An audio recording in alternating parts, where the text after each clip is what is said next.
Je vous salue, je suis Dr Yannick Nawej, je suis là pour le compte du département des hommes du Centre missionnaire Philadelphie Lubumbashi. Nous sommes en train de parler d'un thème, l'alimentation. Dans ces grands thèmes, je parle sur l'alimentation et la nutrition chez l'adulte. Et j'aimerais pour l'instant parler sur les normes d'une bonne nutrition. Pourquoi les normes d'une bonne nutrition? Parce que une bonne nutrition, c'est un facteur protecteur contre plusieurs pathologies ou plusieurs maladies. Aujourd'hui, le monde est confronté à plusieurs problèmes, à plusieurs maladies dites des civilisations qui endeuillent l'humanité, dans lesquelles on trouve le diabète, l'hypertension, le cholestérol, l'obésité, les cancers et j'en passe. Et ces pathologies sont essentiellement d'origine alimentaire. Et quand nous avons un respect en ce qui concerne une bonne nutrition, nous sommes en train de prévenir toutes ces maladies. Et quand nous ne respectons pas notre bonne nutrition, nous avons le risque et nous sommes prédisposés et nous sommes exposés à développer toutes ces maladies. Et dans les normes d'une bonne nutrition, nous disons qu'une bonne nutrition doit avoir une alimentation équilibrée et une alimentation saine ou diversifiée. Et nous, les nutritionnistes, ou dans la nutrition en général, les aliments sont groupés en trois. Le premier groupe sont les aliments de protection, le deuxième groupe, les aliments de construction, et le troisième groupe, les aliments énergétiques.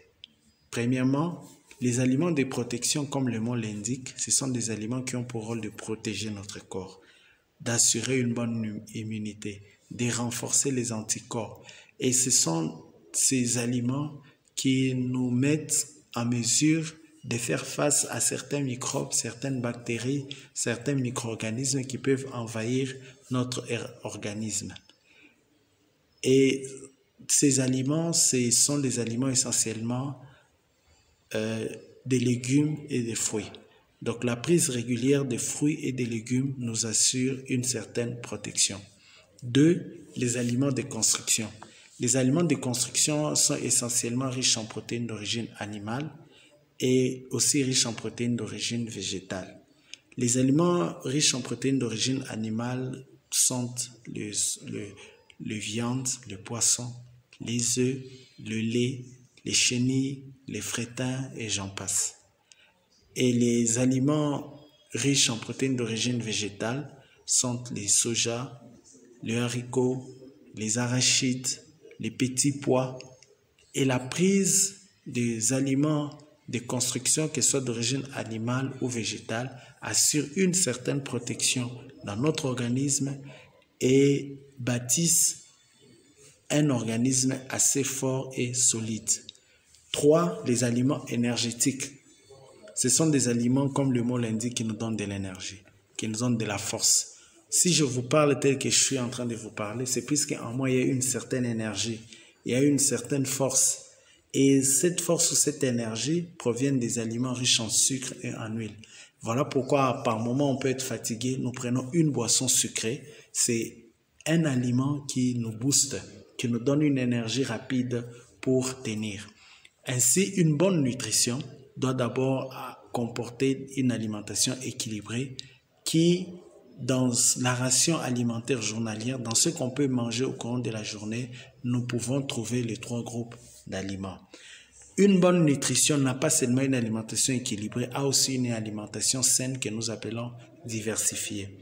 Les aliments aussi ne sont pas seulement classés en groupes, les aliments sont aussi classés en familles.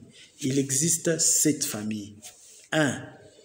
La famille des céréales, dans laquelle on trouve le riz, le maïs, le blé, d'où proviennent les froment. 2. La famille des tubercules, racines et féculents, on trouve la pomme de terre, les patates douces, les ignames, le manioc frais, la banane plantain. 3. La famille des viandes et poissons. 4. La famille des laits et produits laitiers. On trouve les laits et les dérivés de lait, entre autres le fromage, la crème. 5.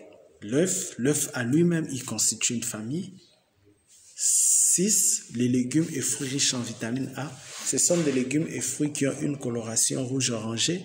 La carotte, la tomate, l'orange, le pastèque, pamplemousse, mandarine, papaye. La prise de ça nous assure un apport en vitamine A. Il y a aussi des légumes avec une coloration vert foncé. Les feuilles de manioc, les feuilles de patate, les feuilles de courge peuvent assurer aussi un apport en vitamine A. Et la 7e famille, c'est la famille des légumes et fruits, autres que ceux qui est riche en vitamine A, mais qui sont riches en vitamine C, dans lesquels on peut trouver l'épinard, l'oseille et les autres fruits qui n'ont pas toutes ces colorations vert foncé ou rouge orangé.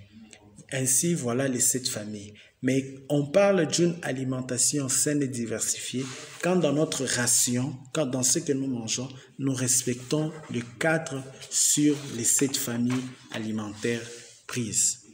Dans le norme d'une bonne nutrition, une bonne nutrition nous assure une protection et nous préviennent contre certaines pathologies dites dégénération qui endeuillent l'humanité. Et dans les normes d'une bonne nutrition, nous devons respecter l'alimentation équilibrée qui contient les aliments de construction, de protection et énergétique et une alimentation diversifiée qui contient les 4 sur les 7 familles alimentaires citées.